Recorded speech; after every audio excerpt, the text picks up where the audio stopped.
একটা 2 ডিজিটের সংখ্যার যদি শেষের ডিজিটটা 5 হয়, ইউনিট ডিজিটটা যদি 5 হয়, তাহলে তার বর্গ করার একটা সহজ নিয়ম চলেছে। ধরো একটা সংখ্যা দেওয়া আছে 75 এবং তার বর্গ করতে বলা আছে।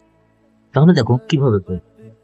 জাস্ট এই 5-এর স্কোয়ার আমরা লিখবো 25, তাই তো? 5-এর স্কোয়ার 25, আর এই তার আগে আছে 7, 7কে তার পরবর্তী সংখ্যা, 7-এর পরের সংখ্যা কত? 8, এর সাথে গুণ করে দেবো। তাহলে 7-8 56, 56 25 হয়ে গেল 75-এর স্কোয়ার।